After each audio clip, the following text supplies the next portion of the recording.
तो तेजस से आपको जवाब मिल गया होगा अपना, ठीक है।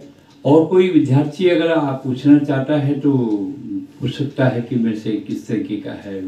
ध्रुव बैठा हुआ है, विनीत बैठे हुए हैं, तो आप कोई क्वेश्चन सवाल प्रेरणा आप अगर मन में हो समझे तो कुछ ऐसा पूछिए।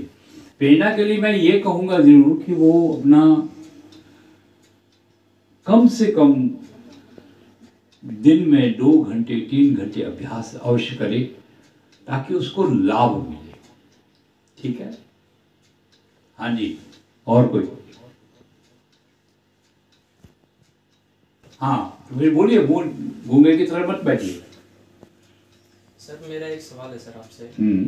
जैसे हम घर पर रियाज करते हैं, जोर से हम घर पर रियाज करते हैं सर, तो कोई नहीं होता सर, हम अकेले मतलब के एक प्रैक्टिस करते हैं, रियाज करते हैं, कोई नहीं देखता हमें, तो ये लगता है कि भाई हम सही बजा रहे हैं या गलत बजा रहे हैं, वो हमें पता होता है। लेकिन जब एकेडमी पे आते हैं, आप सामने बैठते हो, बहुत सारे बच्चे बैठते हैं, तो वे घबराहट सी होती है, ऐसा क्यों सर? देखिए, सबसे पहले तो घबराहट हमारे को भी होती थी जब हम सीखते थे। हम देखते थे गुरुजी हमारे लघु शंका के लिए गए हैं तो हम थोड़ा सा गा लेते थे, तो उस वक्त हमारे को भी ये लगता था कि यार गाए, तो फिर जैसे ही वो 15-20 मिनट 10 मिनट के बाद में हाथ धो धा करके वापस आते थे तो हम वहीं पे ही चुप हो जाते थे। ये डर और ये भय स्वाभाविक होता है। फिर वो गुरु क्या जिसमें डर भय ना हो, किस तरीके का हो। देखो, सबसे पहले एक मेरे पास एक विद्यार्थी सीखता था जिसका नाम था विष्णु। तो वो विष्णु आकर के मेरे पास अभ्यास सुनाता था, तो वो कहता था गुरु जी क्या करूँ, मैं घर में तो अच्छा गा लेता हूँ लेकिन यहाँ पे आते ही मेरे को मतलब क्या है कि जो है पता नहीं सब कुछ भूल जाता है या कुछ ऐसा होता है। तो मैं कहा नहीं, जब तुम घर पे गाते हो ना तभी भी मैं वहीं पे रहता हूँ, मैं आपके पास में बैठा होता हूँ, आपको दिखाई नहीं देता। लेकिन वो कहने का अरे ऐसे कैसे हो सकता है, मजाक क्यों कर रहे हो मेरे से। तो मैं कहता चल ठीक है, आप कल अपने घर में रियाज करना और रियाज करके आप मेरे को बताना कि वही मैं आपके पास में था कि नहीं था। तो जब वो गया दूसरे दिन वो पहले आ गया, आधा घंटा पहले सीखने। तो भाई मैंने उनसे ये कहा कि भाई आज जल्दी कैसे आ गए विष्णु। फिर विष्णु ये बोलने लगा कि मेरे को ये लगता है कि आप जो बात कह रहे थे वो बिल्कुल सत्य है कि आप अगर महसूस करोगे ना, मानो तो गंगा माहू ना मानो तो बहता पानी, आप अगर महसूस करेंगे कि भाई ये सर बात पास में बैठे हुए हैं, गुरु जी पास में बैठे हुए हैं, तो हमारे को अच्छा तरीके से गाना है। और फिर एक स्वाभाविक होता है कि एक मंदिर में जाते हो तो वैसे भी नमस्कार करते हो, है ना, गुरुद्वारे में जाते हो तो नमस्कार करते हो कहीं, ठीक है ना। तो अपने घर में जाकर के ऐसा थोड़ा करते हो, घर में तो स्वतंत्र होते हैं सारे। तो इसीलिए जो यहाँ पे दर्द है बहुत ज़रूरी है और वो स्वाभाविक होता है, ऐसी कोई वाली बात नहीं है। और कईयों को भी डर लगता था, भाई हाथ खड़ा करिए, किस किस को डर लगता था पहले शुरू में? भी लगता है वो तो बना ही रहेगा।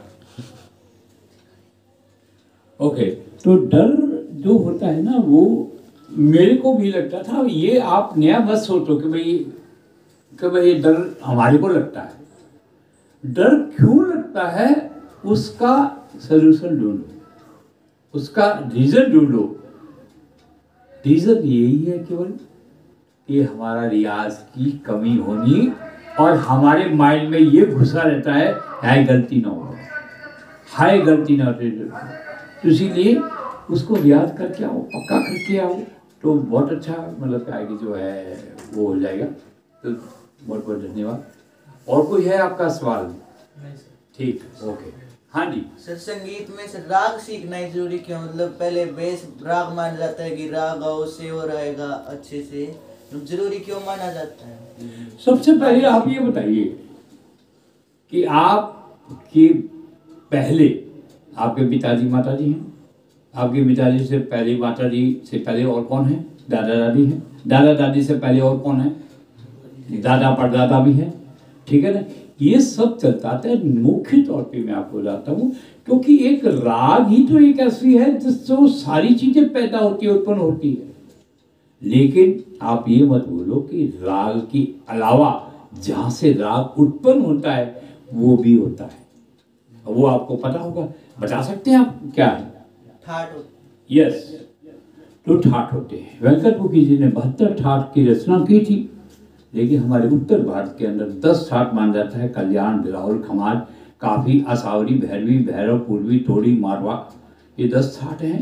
इन 10 ठाटों को अंतर्गत ही हमारे जो है सारे जितने भी राग हैं, एक राग से कहा गया है, जैसे कि पुस्तकों में लिखा हुआ है, ग्रंथों में लिखा हुआ है, 370-75 रागों की उत्पत्ति होती है। तो मेरे कहने का मतलब एक ही है कि भाई जो है राग सीखना बहुत जरूरी है। सबसे उच्च कोटि का शास्त्रीय संगीत है, अगर शास्त्रीय संगीत है तो राग है। और वो है क्वेश्चन आपका? हाँ जी, नमस्कार गुरुजी। हाँ सर, मेरा एक प्रश्न है कि जैसे अभी अभी थोड़ी देर पहले बात हुई कि डर जो है वो तो डर तो लगता ही है, स्वाभाविक है सर, लेकिन जब वो डर लगता है तो फिर उस पर काबू कैसे पाया जाए और अपनी परफॉर्मेंस जैसी हमारी होती है वैसी कैसे दी जाए सर उस पर? देखिए, सबसे पहले मैं आपको एक बात बता दूं, डर को काबू करने के लिए मैंने अभी आपको कह दिया कि कड़ा रियाज, कड़ा अभ्यास अगर आपका है, दृढ़ निश्चय गुरु के ऊपर है।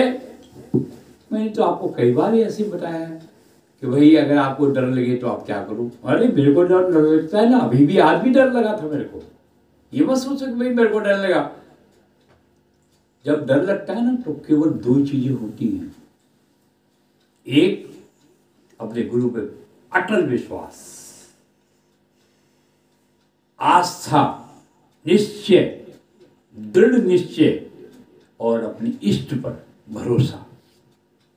और अपने गुरु पे तो मैं आपको कह रहा हूं, अब मैं गुरु के सामने बैठा हूं तो गुरु की शक्ति से बैठा हुआ हूं, और मेरे अपने इष्ट के हिसाब से मैं बैठा हुआ हूं। ये जरूर है कि भाई डर डर डर बहुत सारे, पहले बड़ा डर होता है, फिर छोटा हो जाता है, फिर उससे छोटा हो जाता है, फिर उससे छोटा हो जाता है। अब कल की बात देख लीजिए, जब मैंने आपको कहा कि आप गायन करिए तो आपके चेहरे के अंदर जो है नीरसता छाने लगी, डर छाने लगा कि मेरा गला खराब है। अरे ऐसा कुछ नहीं है। गुरु के ऊपर दृढ़ निश्चय अगर आपको है, आप ये बताइए, आप कल गायन किया, बेशक कोई त्रुटियां हुई हो, लेकिन स्वर एक भी भंग नहीं हुआ आपका। हुआ? नहीं सर। बस आप ये लगा लीजिए। आपका और कोई सवाल हो तो बताओ। हाँ जी सर, मेरा ये सवाल है कि सर ध्रुपद ऐसा क्यों है जिसमें ताने नहीं होती और सभी रागों में ताने होते? बेटा, सबसे प्राचीन गायकी ध्रुपद ही है। तभी जाकर के ध्रुपद के अंदर एक रंजकता, जिसको कहते हैं मिठास या कोई मनोरंजन वाली चीज नहीं है, इसीलिए ध्रुपद का चलन कम हो गया है। जब हम छोटा ख्याल गाते हैं, बड़ा ख्याल गाते हैं, तो उसके अंदर ना कई प्रकार की विभिन्न तरीके की गायन शैली आती है। जैसे तराना आ जाता है, सरगम आ जाती है, तबले के बोल भी आ जाते हैं, जिसको हम बोल देते हैं चित्रम।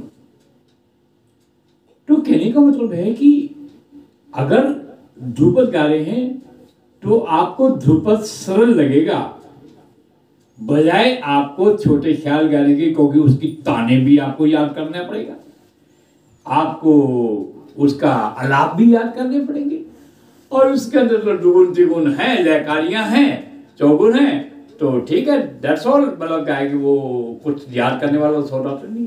तो इसीलिए ध्रुपद गायन शैली सबसे पुरानी गायन शैली है, और ध्रुपद गायन को जब विद्यार्थी को करवा देते हैं ना तो उनको आसान लगता है, बजाय ख्याल के। हाँ जी, और कोई है तो आप मतलब कहेंगे? हाँ जी संदीप जी। ये जो ध्रुपद का विषय भी चल रहा है, तो क्या यदि ध्रुपद को ही हम बना के रखते तो आज हमारे पास जितने भी रचनात्मक कार्यक्रम हो रहे हैं तो वो कार्यक्रम सफल हो पाते ध्रुपद गायकी से? देखिए, मैं एक बात समझता हूँ, कोई भी चीज होती है ना जिसके अंदर एक अट्रैक्टिव होता है ना, कोई भी बात करनी हो, जैसे मेरा वीडियो है, आप वीडियो देखो, आप फेसबुक देख लीजिए, जो अट्रैक्टिव होते हैं ना उसकी शेयर भी ज़्यादा होंगे, वो शेयर बहुत ज़्यादा किए हुए हैं, इतने शेयर किए हुए हैं, इतने व्यूज़ आए